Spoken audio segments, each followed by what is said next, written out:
Hi again then guys, and welcome to the 7th part of my long-form Gran Turismo Sport beta version review series, and this particular episode, if you will, in the series is directly related to the most recent update for the beta, the 1.05 update.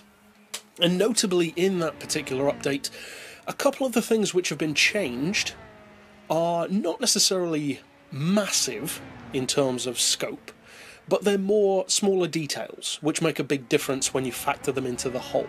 And some of them directly relate to things which I have discussed before in this same review series. Now, the update itself was massive, over 10 gig of data.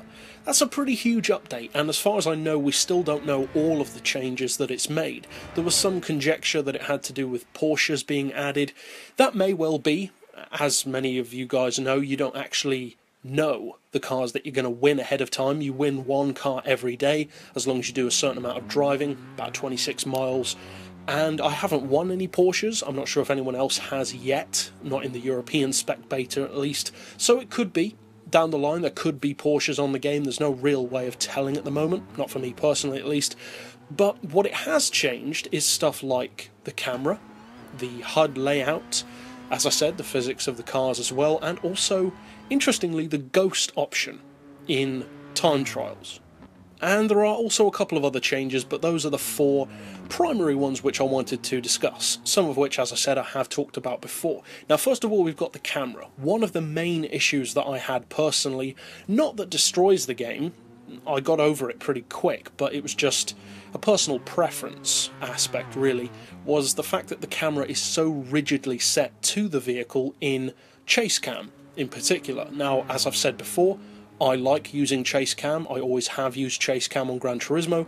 If I'm going for the fastest possible lap time, then I don't use chase cam. I use bonnet cam or cockpit cam. But when I'm driving for fun, or when I just want to look at the car, then I use chase cam. And to be honest, in most of my races I use chase cam, because the vast majority of the races that I'm in don't really require absolute perfect driving. So I just leave it in chase cam, enjoy the car, and do the race. Now though, on GT Sport, the camera is more rigid than I've personally ever seen it before on Gran Turismo. There was always a little bit of movement there. Some games had more than others. Gran Turismo 4 was pretty stiff to the car, GT5 and 6 not so much. GT Sport was very rigidly set. It would follow suspension travel. If you went over a curb, the camera would roll with the car, which can sound cool, but it really isn't. You get no feel whatsoever for the direction of the car. You get no feel for the weight shift of the vehicle. It means that drifting gets very awkward very quickly because of the camera angle following the same angle as the car, which means that you totally lose all view of the road ahead. Stuff like that. But now, with this particular update, that has been changed. It's not totally different, but as you can see in this video, there are certain settings that you can play around with where you can actually make it a bit more loose. It doesn't follow the car as rigidly, and you can also swap around the relative position of the camera in relation to the car. More to the left, more to the right, or more centered, as some other games also have. Notably, games like Need for Speed, for instance, will have a camera that will often go off to the left or to the right of the car, for instance on Need for Speed Carbon. If I remember correctly, that game used to do that when you were drifting down the canyons. The camera used to swivel over to the left or the right to get a better view of the car.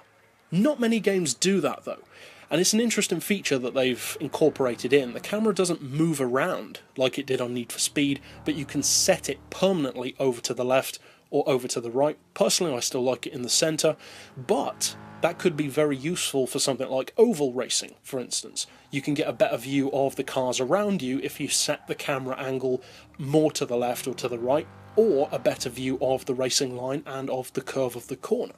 So it definitely has its uses. In terms of the movement of the camera, it's a lot better than it was. It still feels like the pivot point of the camera is a little bit off. It kind of swivels with the car instead of rotating. That's about as best as I can describe that, but it's better than it was, definitely. It's a step in the right direction, and I personally hope that they make even more changes to refine it. The only downside I've currently seen from it is it seems to have disabled the ability to look around the car with the analog stick. I'm not sure if it has removed that. I tried looking in the controller settings to change it up, but there doesn't seem to be an option there to do that anymore. So I'm not sure if they've got rid of that, or if it's just that I can't find it. I'd appreciate other people who have played it, of course, down in the comments to say whether or not you can still do that. But I seem to have lost that ability in chase cam. In cockpit cam, you can still look around, and the look around is a lot better. It's less jagged, it's less jerky all over the place, but ironically it's kind of gone the other way. It's a little bit delayed now. So when you look around the car, it's not quite smooth when it comes back to the center looking forward position. But at the same time, again, it is an improvement overall, and I hope that they continue to refine it. That is, at the end of the day, the purpose of the beta, to talk about stuff like this and make it better, give the community what they want as best they can, that kind of thing.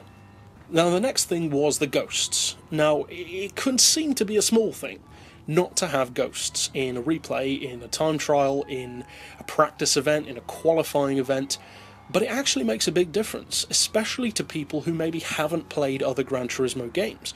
Because although myself and many of you guys have been playing Gran Turismo for some time, some people haven't. If they're a younger player, maybe Gran Turismo Sport will be their first introduction to the game, especially a few years from now, when the game is more affordable, more kids are getting it as they're growing up. Maybe that will be their first Gran Turismo experience. And if it is, and you don't have stuff like the Ghost replay, well, they won't know the difference. But the difference it can make to a less experienced driver is significant, and even if you are a more experienced driver, it is interesting to better yourself. It helps to do that. Having that rabbit, if you will, on the raceway that the dogs chase kind of allows you to do that with a ghost. And having that ghost there can make quite significant improvements to your potential lap time. Now, another thing that has changed to some degree is the physics. The handling physics in particular of the car, and also when you tie in the changed physics, which I've personally found to be quite subtle, the changes that they've made. I'm sure other people found it differently. But I found the changes in the physics to tie in very well with the changes in camera view, because the camera being looser to the car also gives more of a feeling of speed, especially through corners. It makes it better for drifting, you get more of an idea for how the weight of the car is shifting, and it's just better all round. Now, as far as how the cars actually perform, the major difference that I found is that the cars seem to lose a little bit of grip easier, and funnily enough, the changes that have been made with this new physics update actually make the game feel, in my opinion at least, more similar to when I first played Gran Turismo Sport last year in London at the release event. The handling on the Corvette that I drove, the C7 race car back then, felt much more like the physics are now. Now maybe that's just me, but I recall the car being much more slippery, much more tail happy, and losing grip much more easily. Now, the handling kind of feels more like that again. Now that being said, the physics and graphics and the whole package that comes with stuff like drifting, getting the tail out, aren't totally perfect. You've got more of an emphasis on tyre sounds, tyre squeals, that kind of thing, but less emphasis on smoke. Kind of ironically, I know a lot of people were big fans of the way that GT5 and especially GT6 implemented smoke when drifting. So far, I don't recall seeing any tyre smoke at all. Even when I've specifically tried to do a burnout in a race car with no traction control, on racing hards, no tyre smoke. Even if you do a full-on burnout or a donut, nothing. Now maybe that's just me again, but that seems kind of strange, that they've gone from tons of smoke to no smoke at all. And that's not realistic. So again, maybe they could iron that out, maybe they're still programming that part and they're planning to update it later. But it is interesting, it's in the right direction in a way, but then still not quite finished in another. And as far as I can remember, that's not due to the new update. There was no smoke before either. But overall, this update is definitely a step in the right direction, especially for the camera, but also the physics. The physics aren't hugely different. I haven't noticed a massive difference in my lap times, but I would say that the physics are an improvement. It's a little bit more familiar, I would say. But again, you've got to wonder how much of that familiarity that the handling now has is due to the less rigid camera, because the camera makes such a difference to the way the car performs.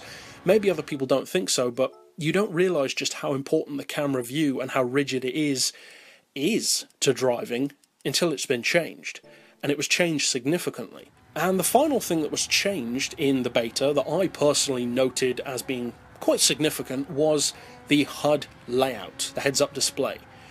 It's slightly different. Not totally different, but some people made comments in my other videos and in general that it seemed quite cluttered. It seemed very focused to the centre and to the right of the screen, with not very much going on the left of the screen, for some strange reason. Now in cockpit cam, that's not necessarily a bad thing, because most of the cars are right-hand drive, and as such you can see the rear view mirror easier without anything being on the left of the screen. But in chase cam, or bonnet cam, or whatever other cam, it doesn't really make that much sense, because you don't need that space to be there. Now with the new update, they've moved things around a little bit. You've got stuff like the laps, the total time, your best time. They've been subtly changed compared to the way it was to the way it is now. And of course, before I even started playing the beta, I'm sure it was different further back as well. Now, I personally like the way that it's been changed up. Some of the font styles in the heads-up display don't look that great.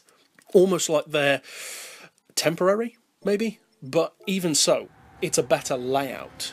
The details can always be changed later. The overall layout, though, does definitely look better, and some of the racetrack maps, unless I just didn't notice it before, do seem to be slightly different as well. For instance, showing the pit lane on the map, which maybe that was there before, but I didn't notice that if it was. Overall, though, I like the changes that have been made in the update. It seems like a very major size update to have relatively modest changes, so there must be something that we haven't noticed yet. Or maybe the changes are significant in size, even the ones that we know about, such as the physics. Maybe that does take up a lot of memory space, but it does seem like a very big update to do, considering the changes which we've noticed so far. So of course, I will keep you guys posted as to any other changes that are noticed, major ones, minor ones, changes overall, physics, camera, all that kind of stuff. And that's it for this particular installment, so I'll see you guys next time, and as always, thanks for watching.